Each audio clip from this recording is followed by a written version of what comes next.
Okay, hello everyone. Welcome to the STOA. We're a podcast under the Innovation Boost Zone at Toronto Metropolitan University. Our recent name change from Ryerson University.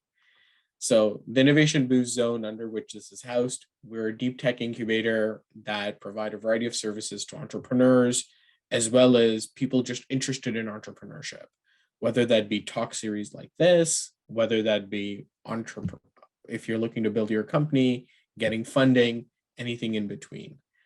We're really lucky to have with us today Mario. I'll get into who he is and what he's all about in a minute, but I just want to share with you why we do this podcast and where we got this concept from. So in ancient Greece, a stoa is where thinkers and inspiring leaders got together to discuss new philosophies, new ideas, and unconventional beliefs. Unfortunately, since the Renaissance, the Stoa has disappeared from a social and cultural focus, and it only exists behind closed doors and at fancy dinner tables. And this is the main reason why we've decided to bring it out to the public. We are at the Stoa, we're not afraid to share new perspectives, ideas, or walks of life. We see contrast, controversy, and good debate as pillars of who we are, and so that we can share those narratives. This is something that really, really excites us. And we hope you can be just as excited as us to be a part of the STOA. So without further ado, I want to welcome Mario. So Mario is somebody who I have now known for 8+ years. We used to organize this conference called Design Hour Tomorrow, and we were walking around the same tech circles. But since then, he's been working on way more interesting and fundamental to our society problems, and that's what we're going to talk about. So if I haven't butchered the intro already, Mario, why don't you take a few minutes and introduce yourself? Yeah, sure. And apologize everybody if my voice is a little muffled, dealing with a cold, but yeah, my name is Mario Vasilescu, CEO and co-founder of Readocracy. Actually, previous startups and products were part of the DMZ and different parts of what was formerly Ryerson, and so connection to the school, connection to the city. And right now we're really focused on the issue of information disorder, the information crisis, and how do we change our relationship to information and kind of rethink the attention economy. So that's kind of my play space and where I think, and that's how I spend my time. Okay, let's do a bit of origin story. How did you get here? Last when we had a serious conversation the last time, you were thinking of moving to, I think, Paris at that time or somewhere in Europe, and we were organizing this design conference. Maybe just catch me up on what happened over the past few years and how you got excited about this information problem. So I studied, I did mechatronics. It was like a 5-year degree at also name change, what is now on Ontario Tech, formerly OIT. So 5 years and the engineering specialization with mechatronics. Halfway through, became pretty apparent that engineering wasn't necessarily going to be my life path. I really appreciated I was changing how I think. Like that, I think, is unquestionably the value of an engineering degree above all else.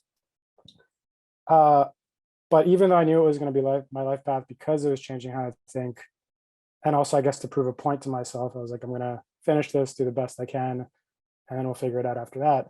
But from that point on, I started dabbling in everything that was not engineering. I was probably the most unconventional engineering student in terms of applying to competitions in every single other faculty, other schools, like different stuff. And in my final year, when I did that the most, I won 2 of them, and one of them was for the future of work. So it was actually a competition at McMaster at their master's, DeGroote School of Management. It was meant to be for like mostly master's students across Canada in HR. And my friend and I did a collaborative application. We went through 3 rounds and we won the whole thing. And because of that, I ended up getting to work in a think tank in Paris. which was focused on the future of work and how generations are changing at work, how technology is changing how we work, and just really cool stuff. And along the way, I think I became much more aware of the systemic issues around our relationship with information, how much time we invest, but then how scattered it is, how much energy we put in, but then how little we get out. And I think it started from there, from like, I guess, a practical perspective, but then on a more emotional or values-driven perspective, it was because my family's from Eastern Europe, from Romania. You know, they went through communism, all that corruption and all the issues that were there. But I grew up with a lot of role models in my family, like people we'd hear about, even if I didn't get to meet them, like great-grandparents, grandparents, who were incredibly intelligent, like did incredible things in their legacy, but also very civic-minded. So like super high values, all about making society better and putting all their energy into that.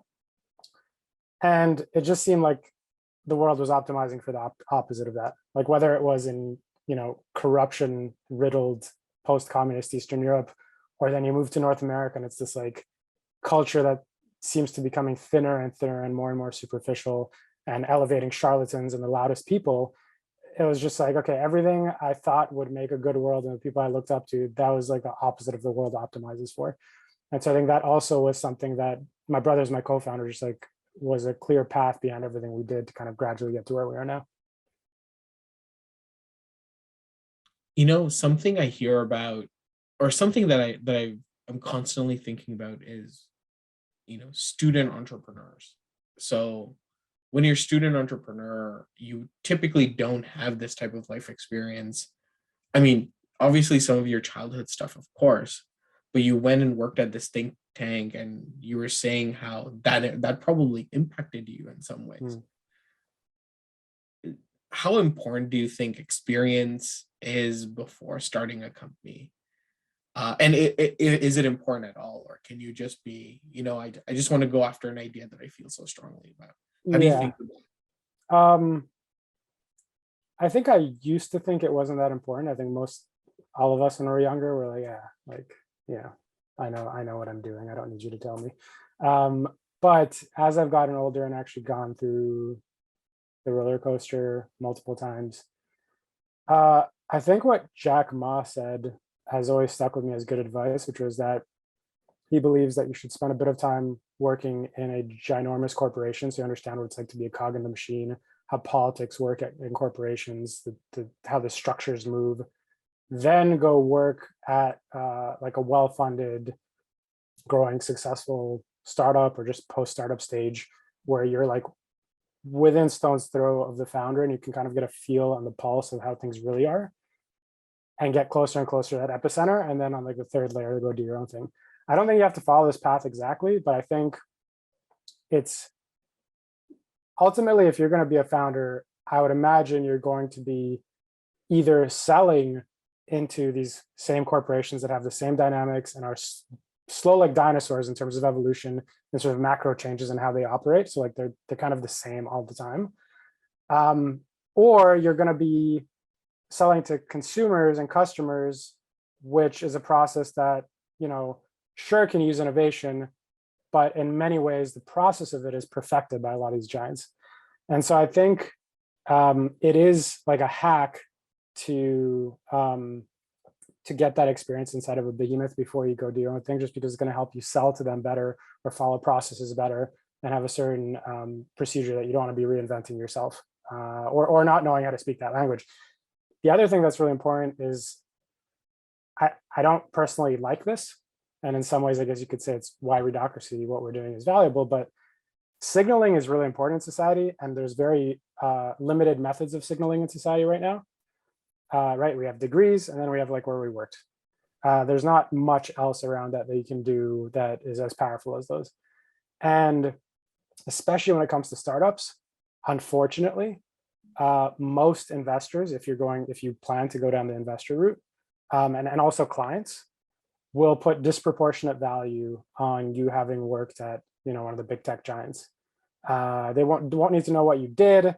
It may have been like the most useless job, but just being able to throw that down is valuable. And so, in my case, I wasn't able to drop, I worked, it was funny, actually, I chose between Facebook and the think tank when I was making that choice. But, so I can't say I worked at Facebook, but being able to say, oh, I worked at, one of Europe's leading HR consultancies, and I was in a think tank studying so-and-so, that like has a certain amount of weight, which immediately helps you whether you're raising or you're dealing with clients in a particular situation. So that's kind of my 2 cents on why experience is probably valuable.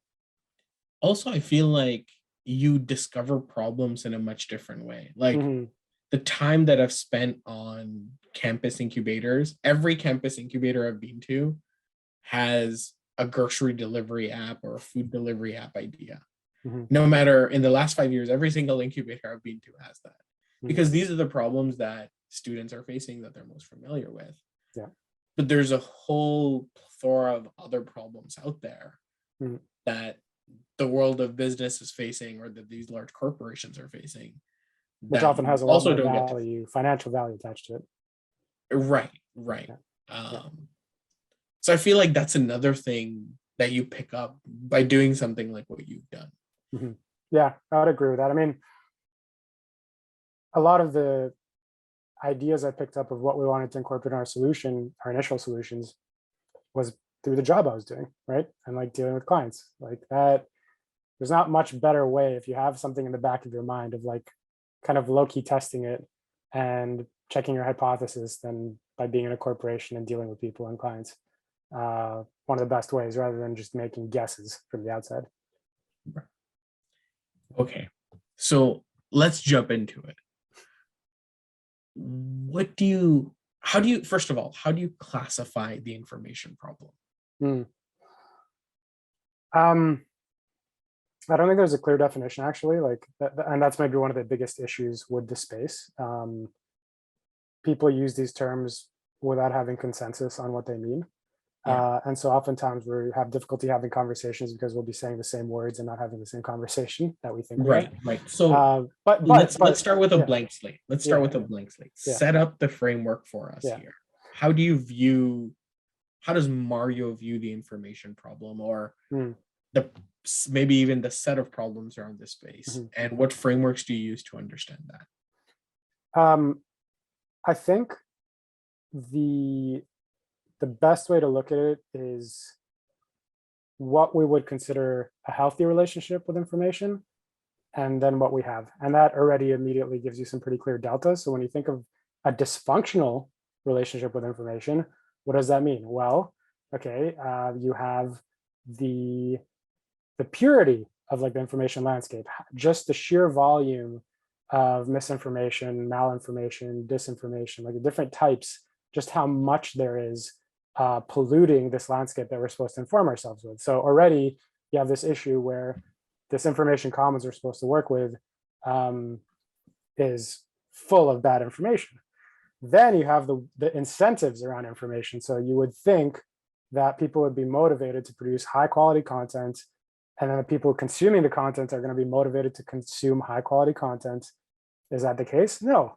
We are in an ecosystem that, because of the advertising based business model behind that, I'm happy to dig into that more if it's helpful, but you're in a situation where it's a volume game. It doesn't matter what you're looking at as long as it drives engagement and gets more reactions. And so that quickly becomes a race to the bottom, and it is why the most polarizing content is often winning and getting surfaced. So you already have that dysfunction. You have the dysfunction of how we choose to create and consume the information. So just on those two levels, you can see that when people talk about the age of information disorder or information chaos, it's a situation where if we were to think of what a healthy information landscape and healthy relationship with information would be, we're pretty much in the polar opposite right now. And it's upstream of everything we're encountering in society. Like, I challenge you to pick any issue in society and not be able to argue that this information disorder is not in some way pretty significantly impacting it. Like climate change. You would think climate change is maybe not related to this. If we are full of bad information and constantly distracted and reacting with thin opinions without thinking anything through, what happens when we can't have proper discussions and reach consensus and agree on what's wrong? Or the news that is most popular is telling us the polar opposite, that there is no problem, and go do the opposite of what will burn the world down. And so whether it's that, health, issues with democracy, like it's all upstream of that. And then to your original question, there's kind of, I think, one of the main issues we have is that it's so nebulous. Like, how do you fix that? How do you think about that? Like, even me just explaining it to you, it's like kind of all over the place. And so I think it is really important. And this is something that people aren't doing enough. And we're, like, myself and our company, we're trying to advocate for this, is to realize that there's other big problems we've had in society before, which initially seemed like also nebulous and like very hard to get your hands around. But over time, we grew to understand them in a very specific conceptual way that made them much easier to kind of tackle. So, one is obesity, like the obesity epidemic. That is such a huge problem to talk about, how we feed ourselves and the supply chains and how we think about food and the downstream effects of that, just huge. We changed how we educate children. We introduced laws so that companies could not advertise just anything they wanted, right? Like, it used to be legal for Burger King, let's say, to say, I think you should have a 3-kilogram burger every day. You can't do that anymore. It's illegal. Or That like was a have like thing? a I had no 3-liter idea that was a pop. thing. Yeah, no, like these companies could promote whatever they want without any consideration of anything. You can't do that anymore. It's crazy to think now that was even allowed back then. Exactly. If you look at old ads, right? Like even in the US not too long ago, how I think you could get like a deal if you'd upsize your drink to like a, a liter or 2-liter pop.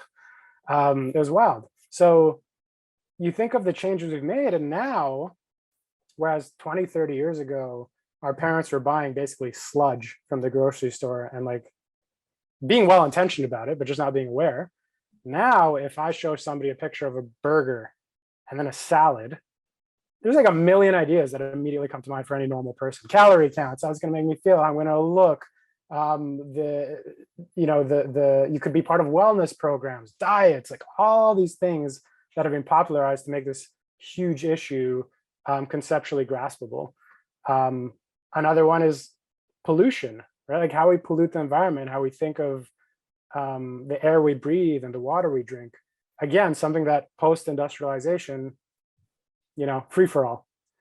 And now, because of regulations and education and terminology, again, completely changed how we think about it. And the average person can take this nebulous problem and be like, oh, I completely understand the connection between my behavior right now and, I don't know, my grandchildren. And so in that same way, I think we can apply these frameworks actually in a very similar way to the information, issue. Like we have a physical environment, we have an information environment. You pollute the physical environment, how are we dealing with pollution in the information environment? You have your physical diet, how you feed your body and everything we did about that. How about feeding your mind? Well, what do we have around making people aware, educated, and thinking about that? So anyways, I know that was like a rant of me just blathering on for 5 minutes, but I think that's, to answer your question, that's what it is. And I think those are some of the important ways we can think about it. Okay. So if I heard you correctly, the first point is information obesity, which is we're not taking in healthy information. And the second part I heard is information pollution, which is that there is a lot of information from non-trusted source that is just floating around. And as a result, it becomes hard for us to decipher what is good information and what is bad information. And then pollution leads to obesity in some sense. Yeah. So that I like the pollution leads to obesity. I would dig a bit further into the obesity part. So we call it infobesity. Infobesity, look, you can spend 3 hours going down a black hole of celebrity tabloid clickbait. You like lose track of time. It just happens. If you spent those 3 hours, same 3 hours on like timeless long form content from super reputable publishers, there is literally no tangible difference in terms of the specific outcomes you can grasp onto, show others, or reflect with yourself outside of your own guilt, basically. And so Well, there's a hang on. certain mindlessness to it. Right. Yeah, like it's What I was there's gonna no, say though is, yeah. what I was gonna say, the one difference is a lot of these social media companies have hacked our brains to give us these dopamine kicks Mhm. when we're swiping up, and that like, and maybe some form of capitalism is to blame here, but that is to go back to your civic duty point from the beginning. It's like that's what is deemed valuable right now, Yes. and that's sounds so scary and crazy to me. Well, so that's like anyone who's watched The Social Dilemma or follows Tristan Harris,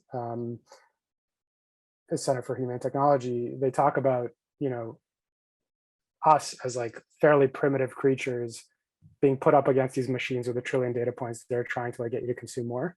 It's like a terrifying proposition. You're bringing a balloon to a knife fight. It's like absurd. And so that's exactly the point when you talk about infobesity. You are constantly being like prodded in subversive ways to get you to consume more and react more. And the issue of not having metrics around this for yourself as an individual, not having more specific consequences to think of, and not having rewards about how you spend your time outside of what benefits, you know, these behemoths, that's where we get to just consume mindlessly and consume more and just become like bloated creatures with shitty information. That you know, what would be the alternative to that? A healthy diet. And then on the pollution side, and like to your point, like what leads to this infobesity, ultimately we have a finite amount of attention. You can't extend that fact that there's 24 hours in a day and that human beings need a certain amount of sleep. And yet we're in a system, because of a system that wants you to engage more and wants ever more content for people to engage with, and, you know, short bits of content that are quick to engage with. You have this ever expanding domain, like a cancer, that is just like all noise and minimal signal. And what is being proliferated? The noise, not the signal. That's the part that is incentivized the most.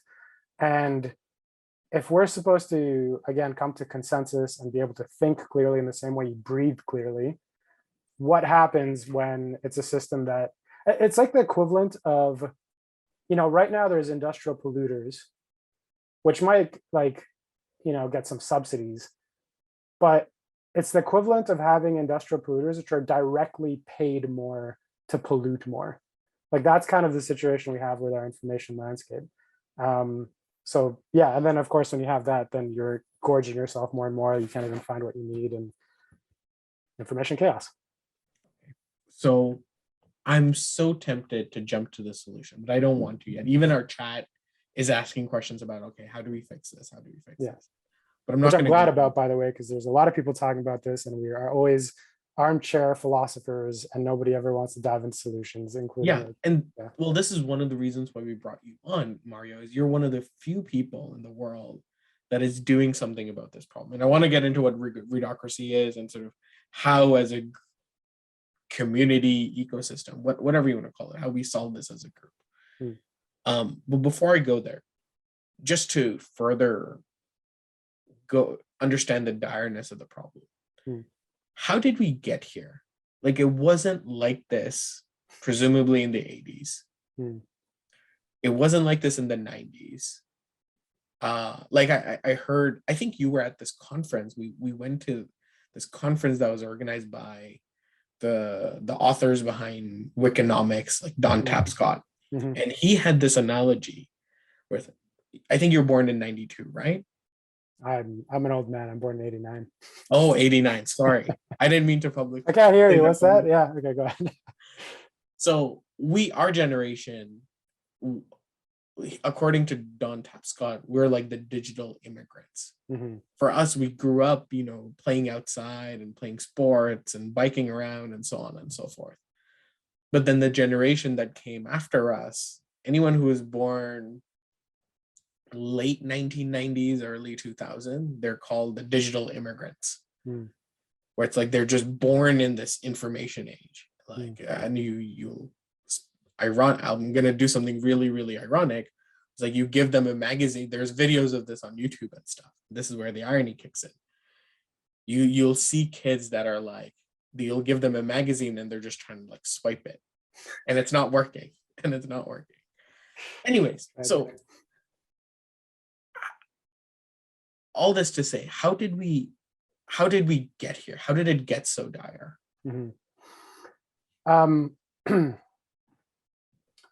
So I think there's two ways of looking at this. On one hand, I don't think it's fair to say that like it's always been, sunshine and rainbows. We had a huge advertising ecosystem. Magazines were driven by advertising. Television was driven by advertising. It was like flooded with advertising. That's been a thing for a long time. But the difference is that it was not programmatic. So where it got really dangerous is the moment we pretty much introduced programmatic advertising. So even at the beginning of digital advertising, it was still what we're calling again now, as these things happen in waves, contextual advertising, right? Where you look at a fishing website and I'm going to sell you lures and fishing nets or whatever. You look at a golf page online, I'm going to sell you clubs. Like the same idea that you'd see in magazines. Where it got messed up is where the targeting happened and the optimization and the algorithms and the cookies that would follow you around the web and try to understand you to perfection to sell to you in the best possible way all the time from the most possible merchants. And so it becomes this vicious system where rather than the content itself telling us all we have to know, right? Like again, like the golf magazine online example of like, I'm looking at golf content. That's enough. I don't need to know everything about you, Harry. Like, I know you like golf, so I'm going to sell you a golf club. It went from that to being like, that's not good enough. I actually don't care that much what you're looking at. I need to know who you are and like what drives your deepest desires, your impulses, what your tendencies are, what you react to, what gets you going, so that then I can use that to sell to you instead. So it's an internalization of the selling mechanism. And that's where it becomes really toxic, because to do that, you need as many data points as possible.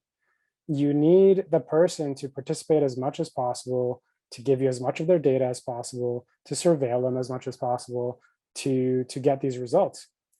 Supposedly, there's a whole other side of how this industry is one of the most fraudulent in the world, the digital advertising industry, and propped up by scams left, right, and center. But that's I think where it got toxic, and it's important to distinguish that, because I think it's a really important question for us to ask: is this the internet? Is this the way the internet is just by default, like it's the way it's supposed to be and the only way it can work? Or is it that the modern internet is simply in the image of Facebook and Google and the businesses they own? And I think that's an important distinction, which most of us just, I think, tend to assume and accept that, this has been the reality we've known for going on 20 years through these platforms, versus is it something that has become warped and twisted under this distinct model that has driven it all? Okay. Let's switch gears. I think the crowd is bored with us complaining about the problem. You got to get used to these crotchety old men, that's what we do. How do we go solve this? And I understand it's not one person or one company. Probably government has some role to play here, and there's a lot of unknowns. But start us off. Maybe even start us off with, you describe what an unhealthy information diet is. What does a healthy information diet look like? Define that positive state, and then what steps do we need to take to get there? Yeah, like I don't even want to get into Readocracy right away, because I think there's lots to talk about that can be generally done, and that we should talk about. First of all, a healthy relationship with information is one that is mindful. Just the same way that you can go about your life mindlessly and feel numb and waste time and not be focused, you can do the same thing with information, your information diet, and these hours you spend every day consuming media, which is what it is, it's hours. it's staggering. I think during the pandemic, Americans were spending 13 hours of media a day, which doesn't even make sense, but that's an official stat. Wow, And 13 hours a day. yeah, yeah, which I guess includes TV and newspapers. I don't know. It's amazing. Podcasts you're listening to in the background. It's yeah. So being mindful. So how are you checking yourself to be aware of, when you're going down a black hole of information, you've lost track of doing it deliberately, right? Like, are you just So hang slipping on, down? Mario. Yeah. Just before you go there, so you're describing like the micro version of the problem, like how individuals can be more mindful. Yes. Yes. Okay. Yeah. Okay. Just like just our general one-to-one information, how can every individual, like what does a healthy relationship to information look like? You start with being more mindful. Right Got now, it. most of us, you go on Twitter, you go on YouTube, you open an online site. There's it happens in a very frictionless way. And you tend to, how common is it? Probably everybody listening to this has had that situation where an hour and a half has passed when you went in thinking, I'll just spend 5-10 minutes for a quick look. And somehow your evening has passed, or your lunch or whatever it may be. Oh, And I think it's worse than that. Like, I can't tell you, and I'm embarrassed to say the times where I just open my phone and my fingers would just naturally go towards like a YouTube or a Twitter. It's yeah, like, wait, why did I open my phone? yes, yeah. And exactly, which is so scary the way it kind of gets you, and then you're already going down the slide, and there's nothing to stop you. So I think one is just the mindfulness and how we do that. I think this is where it gets into like fundamentally, I believe that if we want to, fix Twitter, let's say like Elon, the whole chaos around Elon buying Twitter, Mhm. all the discussions that happen around Facebook and, what should Zuck do, like all these things. It ultimately to me comes down to the UX. Even before we get to regulation, there should also be regulation from a governmental level, which we can talk about as well. But that's one of the things, the lack of friction. So when you talk about being more mindful and having even an opportunity and an invitation to think twice, these systems are designed to make sure that you don't do that. That's the last thing they want you to do under the current model. They don't want you to stop for a second and say like, should I keep scrolling? Like that's not what they want. But the solutions do start there. Twitter's introduced a very surface level solution where if you try to share a link where they see that you didn't even click into the link, they'll say it looks like you didn't read that. Of course, they have no way of knowing if you read it or not, but they're using that as a proxy to guess if you even read it, whether you click the link. Right. So that's a form of friction, having a pop-up saying, are you sure you want to share that? Like, it doesn't even look like you know what you're sharing. And then there's like, you go down the list, and there's more extreme version of this. What if every time you tweeted or you put a status update on LinkedIn or Facebook or anywhere, you were forced, even if it wasn't a public piece, you're forced to have an embedded paragraph justifying why you're taking the position you're taking, especially if it was using terminology from a trending subject. Like this, of course, would reduce and less sharing. But what would it do to, it'd be less quantity, but higher quality. Again, signal versus noise. And again, it would make you think twice. Be like, actually, you know what, now that I've thought it through, this is a really bad take. Or now that I've been forced to include a link of where my sources are coming from, and like an opposing link, like a good philosophical thing where you make an argument, you go against your own argument and then you argue again. What if you're forced to do that? So I think there's ways we can, adjust to this, some higher friction, some lower friction. And I think that's where we start. Even like the intention of what you're doing. I'm fascinated by the fact that there's this ongoing debate with Twitter where you have one camp that says, and Elon seems to straddle both. You have one camp that says this is like Twitter is a incredibly valuable conduit for journalism and information and an incredible debate and the perspectives we need. And it's like, great, like that's a valid point. And then you have the other side, like a very vocal side, which is like, I'm just here for the laughs. Like this is the best place for memes and shitty hot takes. And I love it. Like I love the chaos. And there's a lot of people who would say like, what are you talking about? Like, let's be real. It's chaos. Like we're here for the chaos. That's why we love it. And what if when you open Twitter, before he could do anything and asked you, are you here to inform yourself or be entertained? And you just had to toggle, like just that one modal. And then you'd go in and it would be looking at things that were getting high reactions on, things that were maybe like pop culture related, things that were coming from experts on the information side. Maybe you'd be forced to tag things, like even when you're producing something, to say, I'm doing this because like I think this is funny, versus I really think this is an important subject people should inform themselves on. I think there's so many things we can do. When we talk about solutions, there's a lot of things I think we can do on the UX side, and then there's a regulation side. But I think it starts there. Okay, so let me dig deeper there a little bit. So on the regulation side, and we can circle back on this. And I don't mean to play devil's advocate here. I just want to learn. I just want to learn more about what you're saying here. So if we're going down the regulations path, the other thing I've been doing, by the way, in the last little while, is just talking to some policymakers.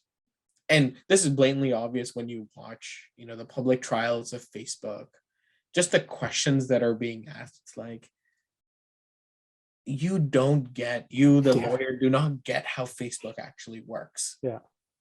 Like some of the questions that you saw.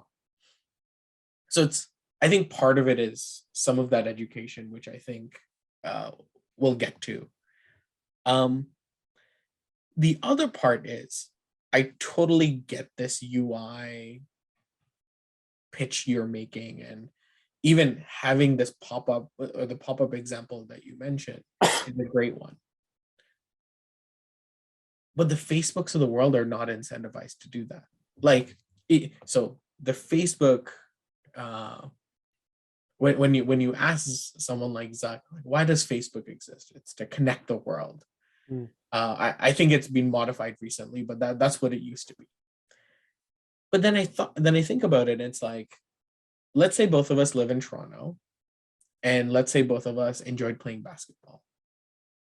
Facebook technically, and let's say we didn't know each other, Facebook could technically connect us because it has all this data about, Harry likes basketball, he might be following the Raptors or whatever, and it has some similar amount of data on you. But it has no incentive to really connect us, because then we would go out play basketball, which would mean we spend less time on Facebook or Instagram or any of these platforms. So how do you, maybe incentivize is not the right word, maybe force is not the right word, how do you get these companies to rethink their UI? It's like such a challenging question, and part of it, I think that's where the regulation comes in. I mean, what's happened in Europe with GDPR, I assume most people are familiar by now, or at least heard of the big privacy regulation that came out of Europe a few years ago, which is why we now have those cookie pop-ups everywhere, which that particular part is kind of shitty, but overall, it's forced a lot of companies to completely change their data policy in a way that is much healthier and more accountable. So, regulation can make an impact. One of the questions I know we got relayed here was, how can society move towards a future that's marketing free, given how much marketing pushes misinformation? I think this gets at the same problem of, these are public companies now, which have obligations to their shareholders. We're also, unfortunately, in an era of shareholder primacy, which, has been going on for decades now, of, the only thing that matters is maximizing shareholder value. And if you burn the world down in the process, it doesn't seem to matter that much anymore. And I know they're pivoting back away from that, but barely. So we have to acknowledge that. And I think it's interesting because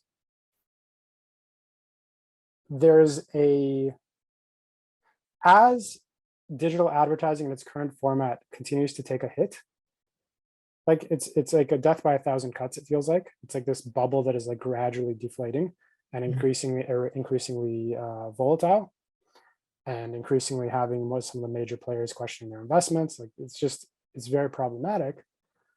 It's a system that's being trained and is comfortable in its quantity over quality approach. But there's nothing to say, especially as these pressures get harder and harder, that you could not achieve similar financial results with fewer ads that you charge much more for. I think about the Super Bowl. The Super Bowl is fascinating. How many ad slots are in there, and how much money do they make on that evening?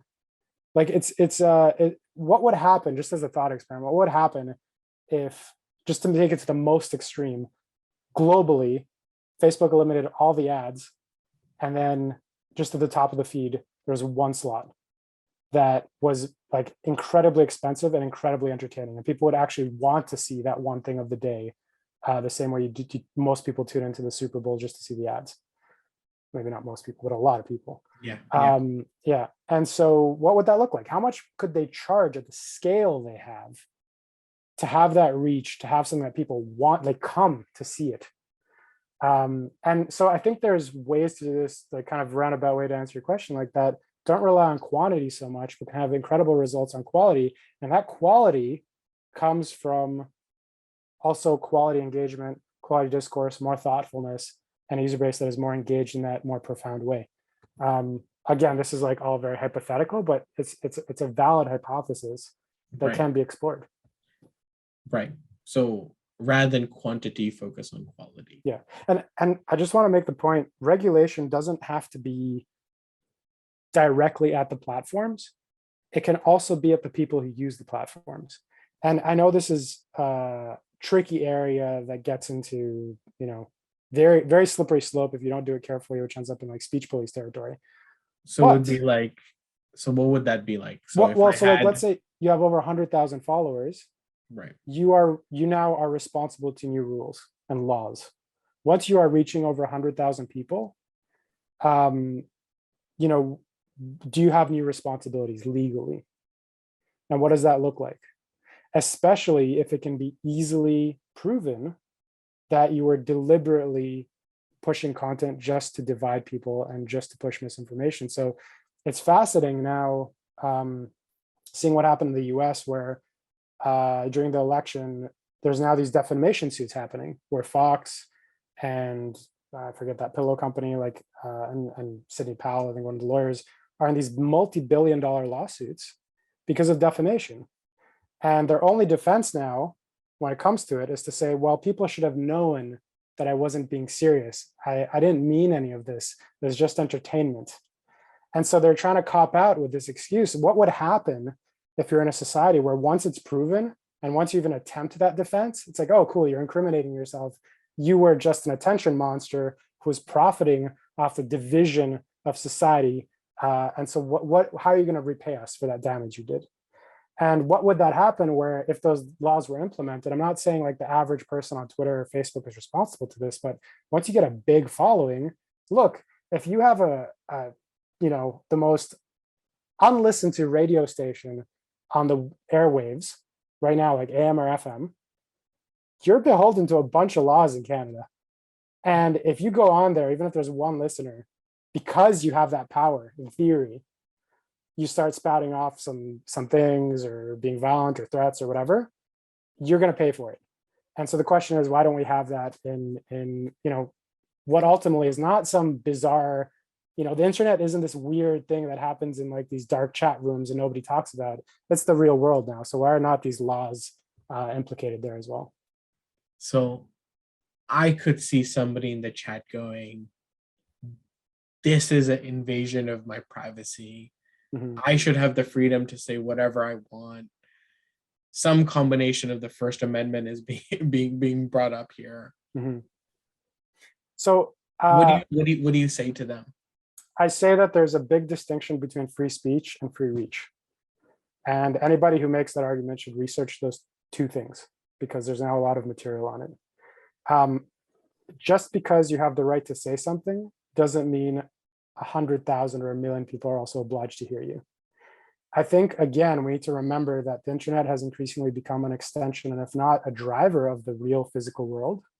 And I don't think it's fair to treat it as this strange other realm that has different conditions that don't somehow affect the real world.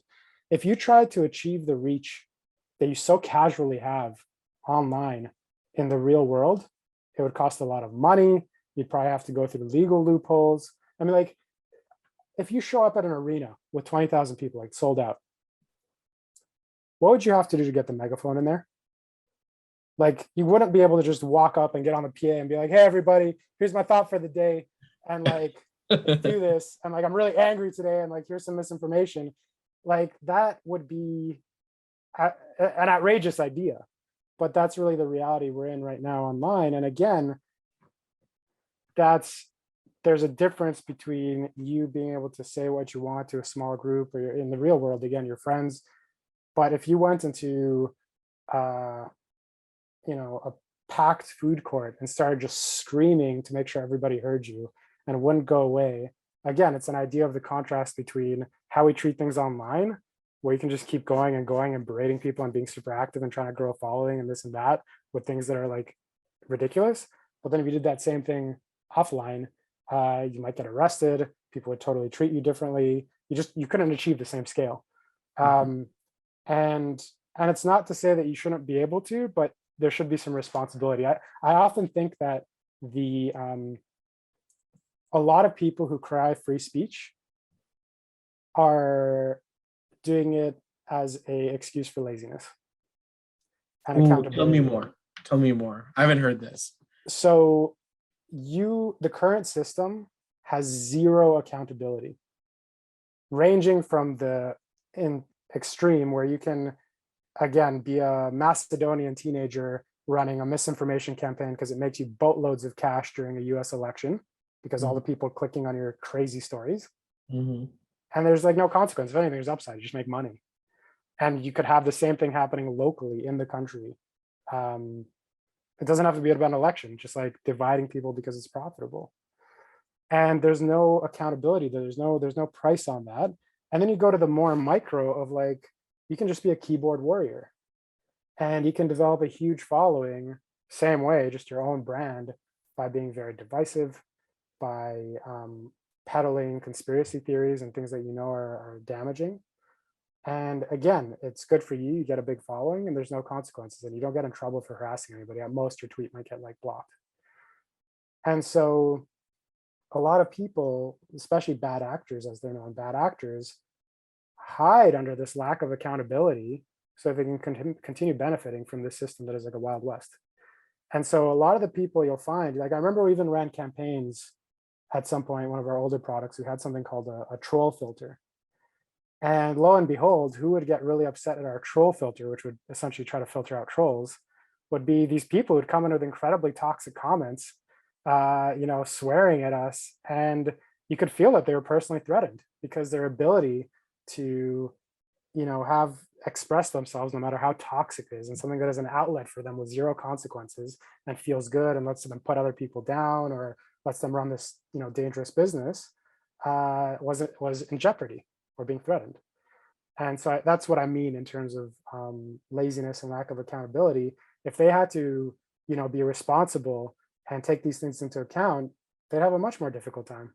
They just couldn't behave the way they wanted to in this like inflammatory or toxic way.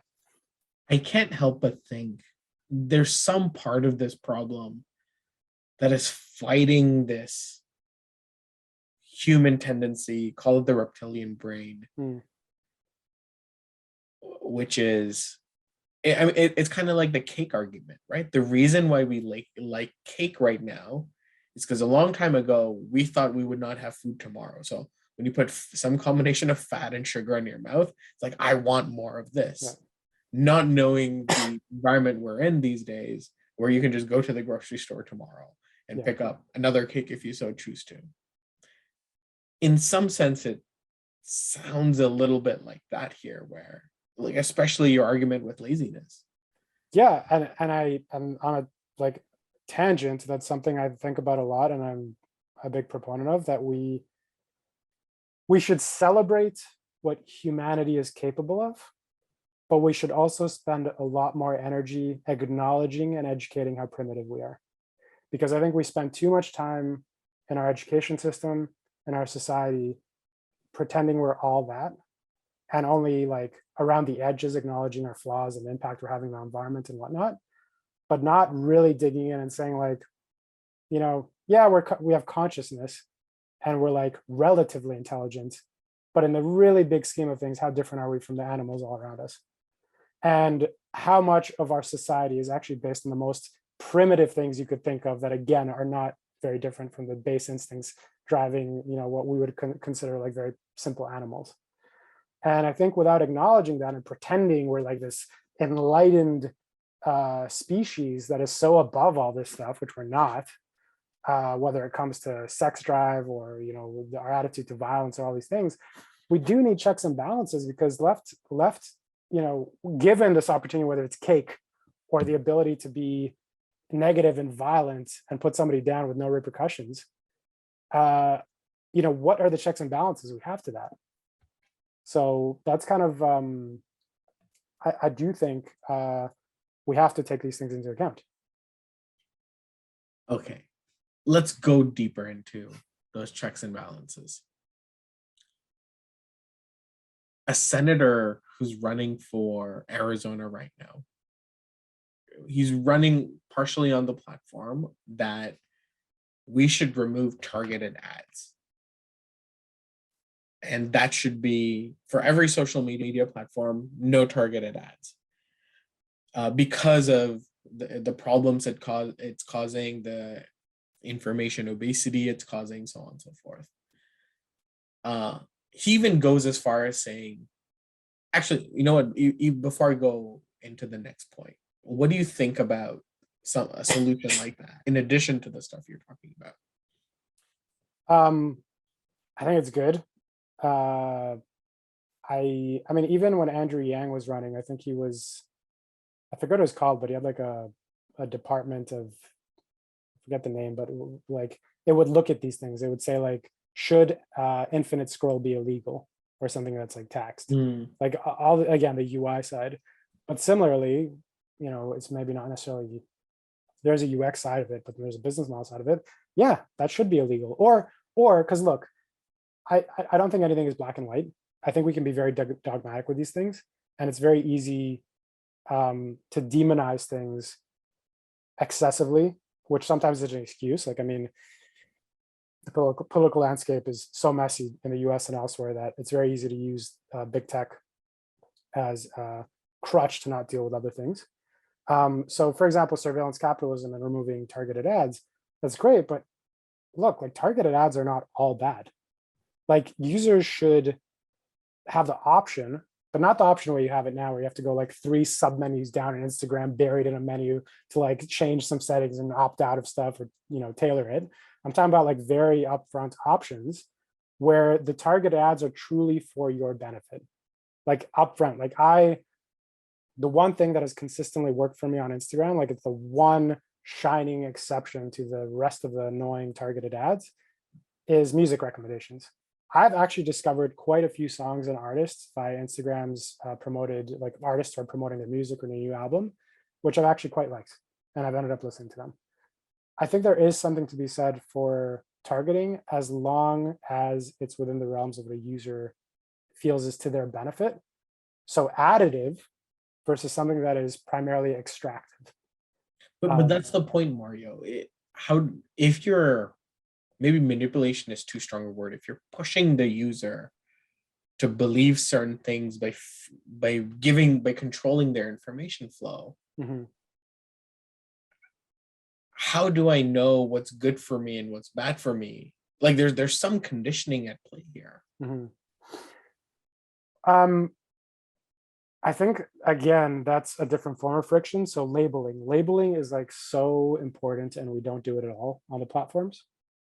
And what I mean by that is, if you see a sponsored post, like let's say it's not eradicated completely and some are allowed. If you see a sponsored post, it shouldn't just be like a little label that says sponsored. It should be like really called out that this is sponsored. And there should be an info box below that shows why you're seeing what you're seeing. How did they manage to target you? What are the conditions that they used to make this appear in front of you? So again, that mindfulness, that friction, that context. And if it's information, so it's like a sponsored, it's not just like an ad, but it's a sponsored post or news that's being funneled to you. Or like YouTube, the way YouTube is, you know, infamous for the way it'll radicalize you. What are we showing to people to help them understand why the next video they're seeing is the video they're seeing? Like, right. Is it, what did we identify that makes us see this? And what is the objective of the algorithm? It'd probably change your mind if in very like prominent lettering, it said, this algorithm is designed to make sure that you spend as much time as possible. So it's you may notice a trend that you're being moved left or right politically. And over the last 4 pieces we recommended, you've been shifting on further and further ideologically extreme content. Like that kind of labeling and awareness would go a long way to making this targeted content and ads and everything be a lot less able to just jack into the back of your brain, right? Like would know without you even realizing it happened. Okay, yeah. I have this vision.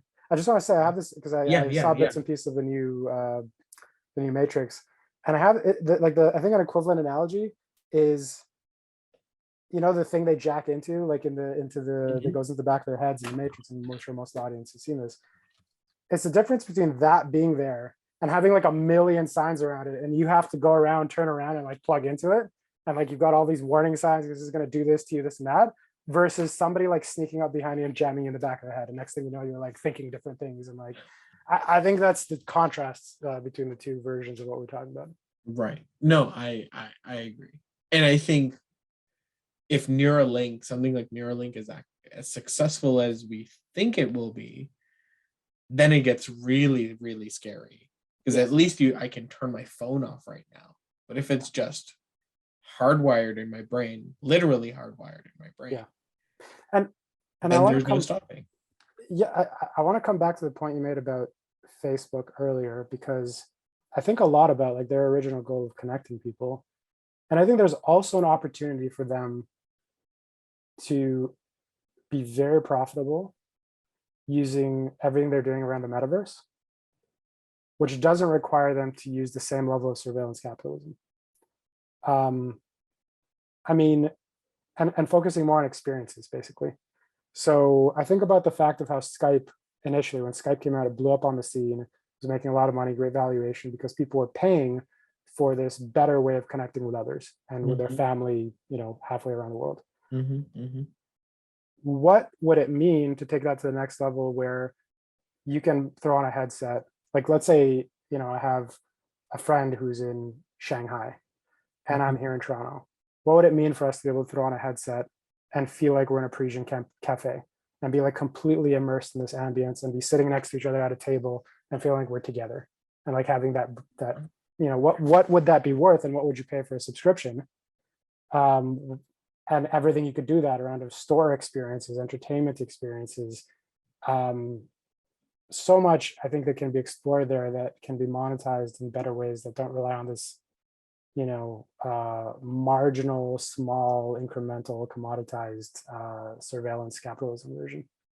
Yeah, that's fascinating. I had not thought about that.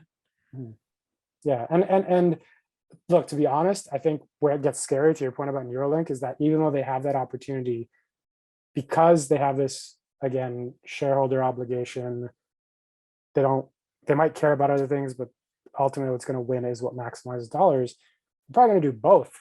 And it's going to get really scary when you're in the metaverse, and rather than an ad you're seeing here and there, there's subtle things happening in your virtual environment that are getting you to take certain actions, like gradually guiding you in a certain direction, or having subliminal things happening on posters like 10 meters to your right that you see in the corner of your eye repeatedly without you even noticing. I think that's where it gets really sinister. And I think that's probably where they're going to take it, use the same surveillance capitalism approach to the metaverse, unfortunately, but I don't think they need to.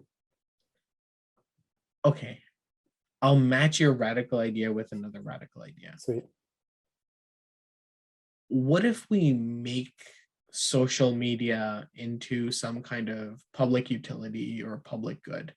I think it's a super valid point and a great one to be explored. There's actually on Readocracy, we have a collection for public interest tech, which has some of the leaders in this movement who have contributed their essential readings. I'll share the link with you after. But it makes so much sense. You think about libraries, like, and the parallel that drives to the information commons. And there's these fundamental systems that exist that, given the disproportionate value they have to a society, and the disproportionate damage they can do to a society. I mean, like, you have so many studies which talk about like, oh, this much change in traffic produces this $1 billion change in lost productivity. This small change does these $1 billion of damage to the populace of so-and-so city. Conversely, right? Like, what is the negative impact on productivity, on mental Yep. health, on health issues? And so wouldn't it make sense to just take that money and have that be funded by the state or the province or this, whatever it may be? I Well, think it's a totally it valid doesn't point. need to be that radical, to be honest with you. It doesn't have to be like, I'm not saying the government of Canada should create its own Facebook and everybody congregate there. It can even be like, like Union Gas, like how gas makes it into your home right now. Mm, It's a public-private partnership mm, where there's this infrastructure that is set up by the government, and there's a private company that benefits from that. There's some healthy competition that you inject, so you don't create these hyper monopolistic systems. yep. So it doesn't even need to be that radical. Libraries are owned by the government, they're run by municipalities. We get that the government officials might not get there, and they Mm, don't have like the smartest of my friends work in tech or they work in finance. Very few of us want to end up in government. yeah. So maybe there's even a lighter version of the solution we're talking about here. Yeah. Probably. Like a hybrid. I mean, when I think of these things, I think about news and journalism. So there's always a big debate between, whether journalism should be propped up by the government, or at least at some foundational level, and the impacts of that. I think it's hard to make the argument that a publicly supported but editorially independent model is not the best model versus a system which has no public funding almost whatsoever, because that tends to eviscerate. And again, we get to this race to the bottom, all privatized, no responsibility. I wonder about the same thing with the platforms, right? Like, what would happen if you had like this base layer that helps subsidize, if the platforms would be healthier if they offered you an ad-free tier, whereas just subscription-based. Could government subsidize that to make it worth the while of these companies to even entertain that in like a certain jurisdiction?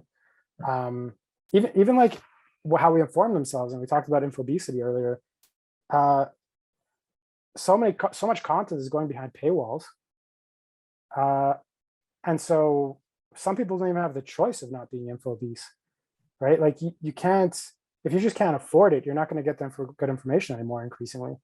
And you're just getting the free junk, which is designed, like their profit model is to get you to click into garbage and be inflamed and whatnot. And so I think about the same thing, like, again, should government be subsidizing so that there's a stipend that every family gets to, cover at least 5 high quality subscriptions? And again, how does this model translate to social media to subsidize or encourage or something like that, that would, and combined with the regulation, get the platforms to entertain different behavior?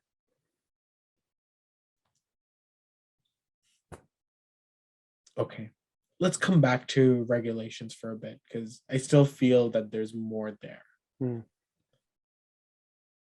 Let's say a government like Canada. Facebook is this outside player that comes in. What do you worry that if Canada were to set up these regulations, it would, some politician, and it's part of the political landscape at this point, where no matter what one part of the opposition does, the opposition has to oppose it.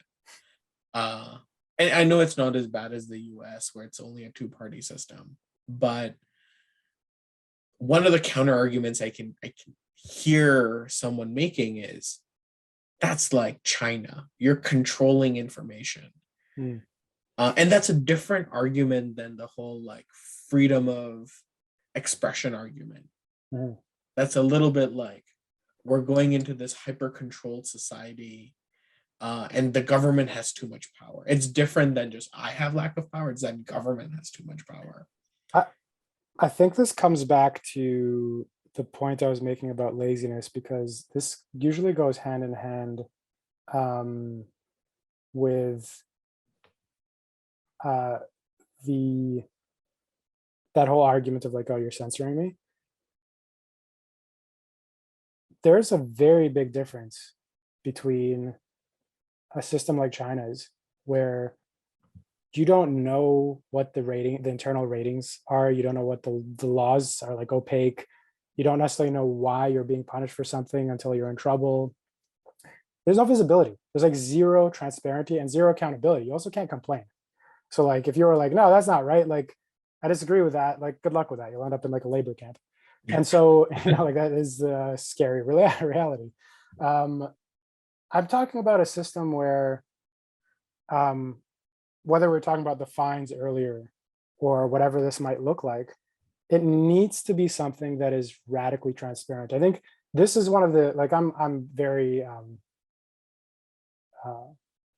skeptical of so much of the Web3 blockchain landscape right now, but the industrial applications of blockchain are as valid, and there's a lot of great ones. I think this is one of the cases where having again, whether you use blockchain or not, but regardless, having a publicly available, immutable system that anybody can access in terms of and anybody can see in terms of the standards that are being applied, the laws that are being applied, what they've been connected to, who shaped them, what their relationships are and their background. Like I often think about even, when you talk about politics and somebody doing the opposite of another party just because, in general, politics itself is something that is like trapped 100 years in the past, at least, given we now have smartphones in our pockets and access to so much information.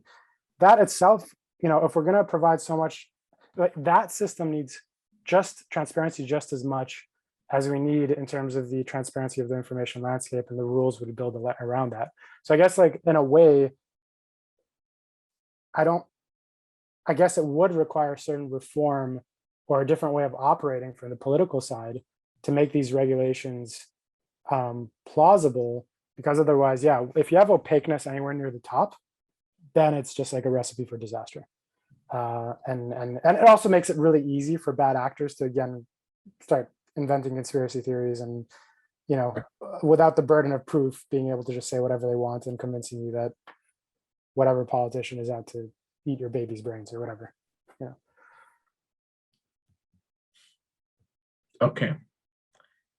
Let's switch gears a bit. I want to know more about Readocracy and what you're working on and how this fits into some of the stuff we've talked about already. Yeah. So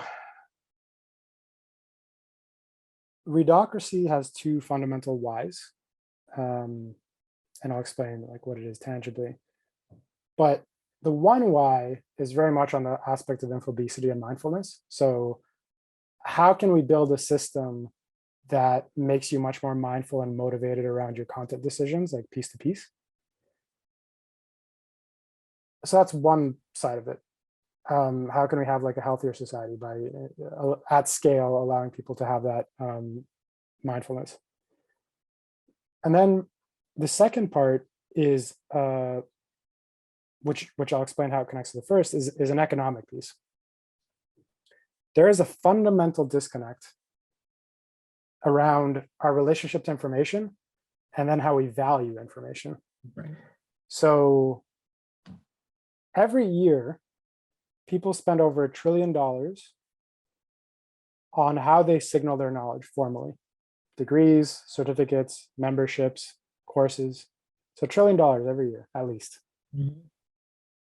And at the same time, because that's not enough, like increasingly with people job hopping every 2 years or whatever, you're increasingly handcuffed by these things. Like your degree starts becoming like a weight on you where people just think you're an engineer or whatever it may be, and you're stuck. Or put it differently, it has an impact on your identity. It has an impact on your identity and how others and any view you. Dissonance from that is painful. Yeah, and it's hard to convince others. Exactly. There's a lot of friction.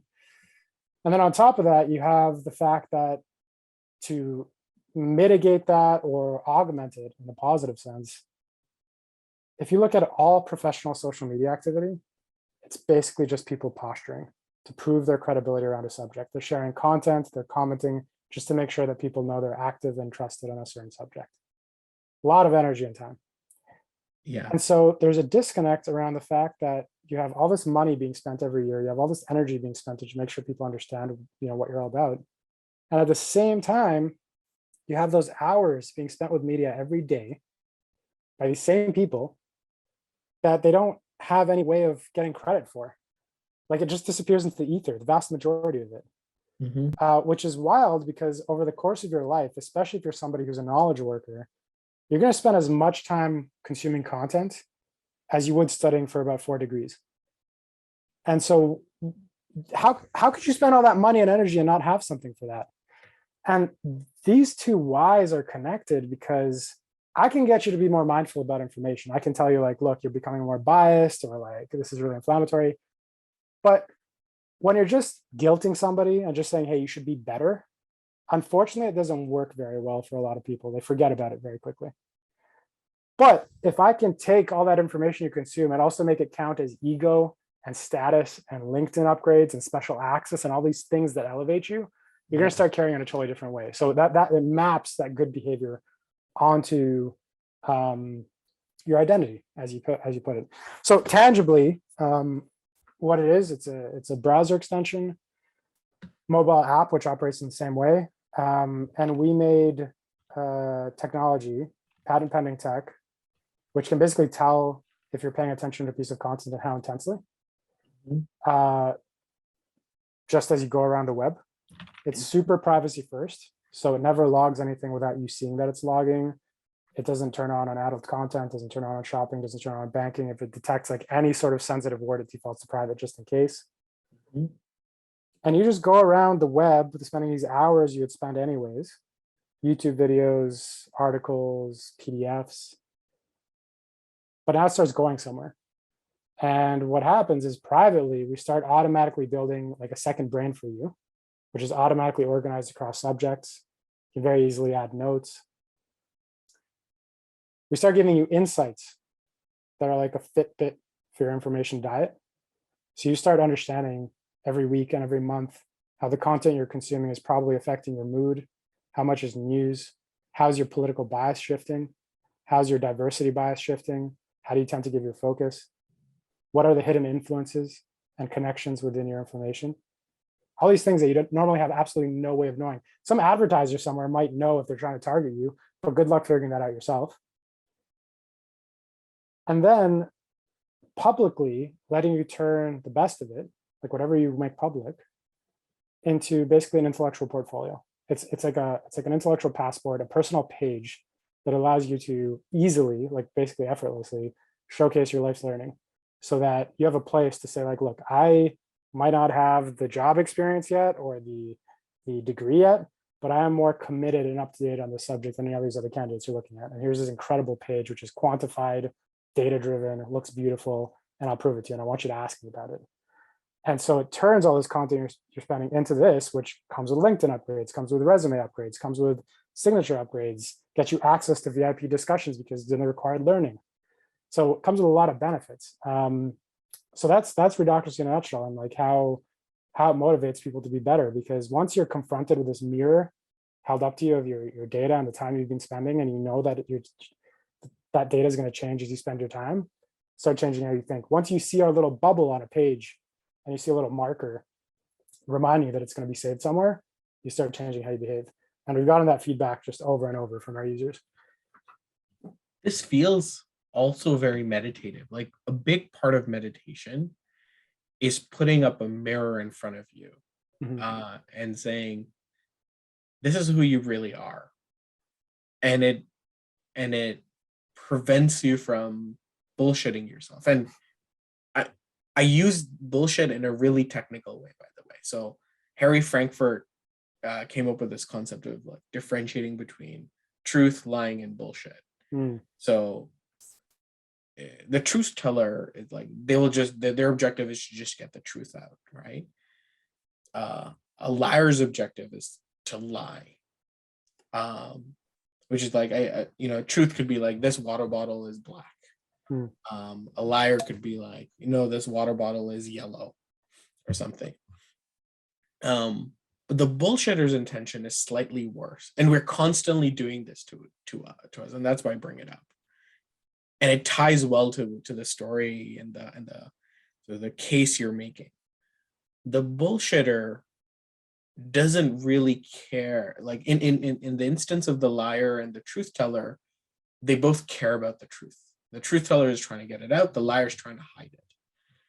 Whereas the bullshitter doesn't care about the truth. They care about something else. It could be feeling better, it could be avoiding suffering, it could be avoiding pain.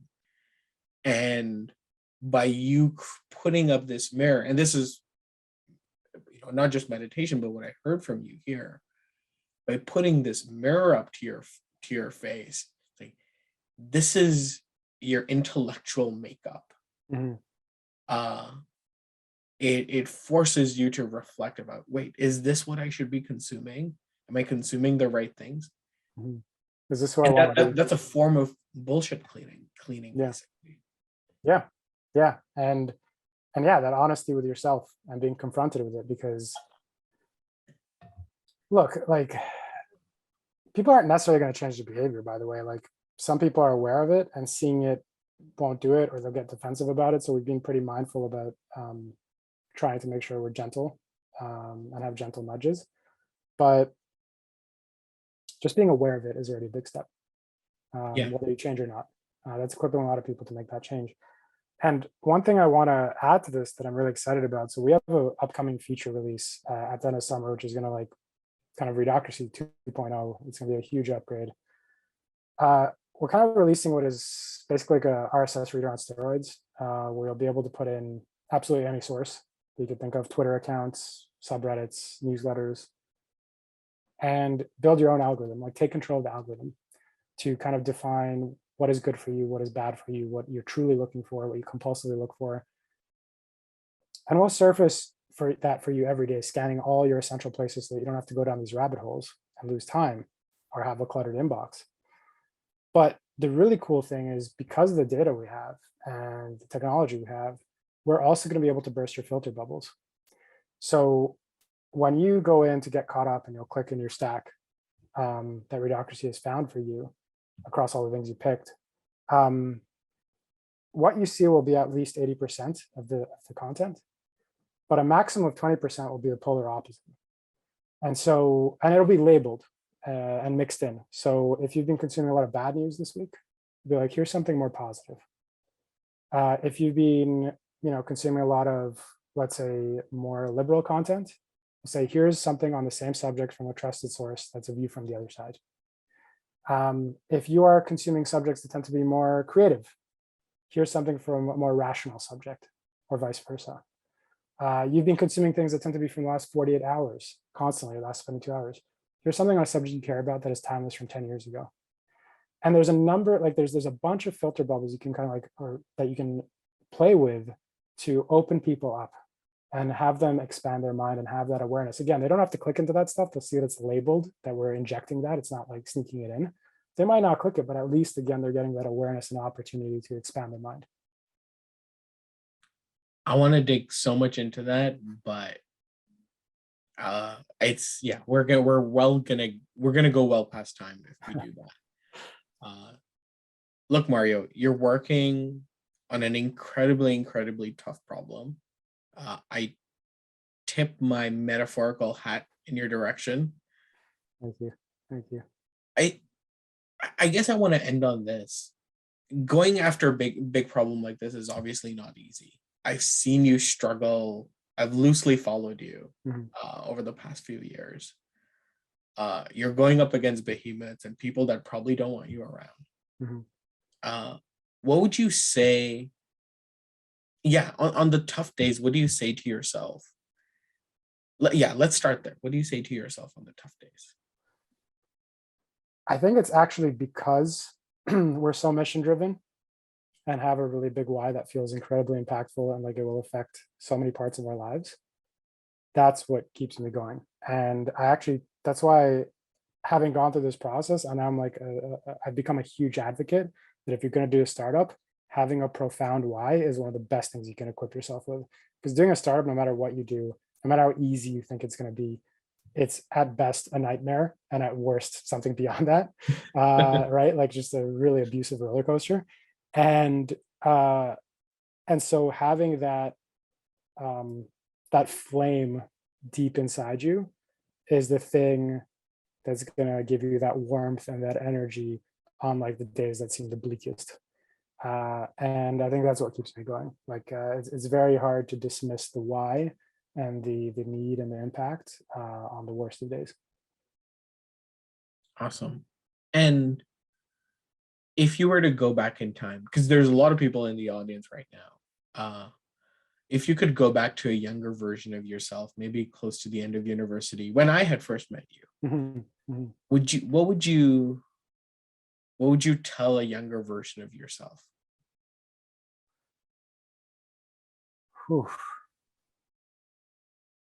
It could be tactical, it could be strategic, it could be a principle to accept sooner. But one thing that you want to say to a younger version of Mario.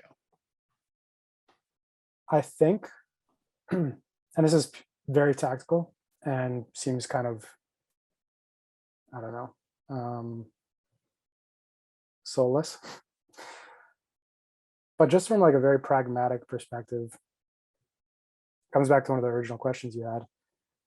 I do think that if you can, working at a place that has an excellent brand and will be impressive when you tell people you work there, whether there's a good story behind it that you can tell in a sentence or just the brand stands for itself, will save you time. It will save you time and energy by giving you that multiplier leg up when you do go and do your own thing. The caveat with it is don't get stuck there. It's so easy to get comfortable. There's so many articles you can read about the dark side of how comfortable these jobs make you and how you stay there. And next thing you know, 10 years have passed. Not necessarily at the one company, but in the industry. So my advice would be to think about how you stack your signaling mechanisms to make your life easier later when you're pitching who you are and what you're doing. Great. That's really, really useful. I'm also realizing as you're saying some of these things, you're a very reflective person. Like I don't like using the word soul without context, but you're very mindful. Even when you said that, this goes against the soul. Yeah, it's been fascinating to catch up with you, man. It's been years. I'm really excited to follow your journey. I've been loosely following it, but I hope I can follow it in more detail now. 100%. And yeah, I'm wishing you nothing but success. So Thank you. yeah, thanks again for coming on, and we'll be in touch soon. Yeah, 100%. Looking forward to more conversations, and if there's any way I can help your community or the listeners out there at any point, happy to stay in touch in that regard as well and help out where possible.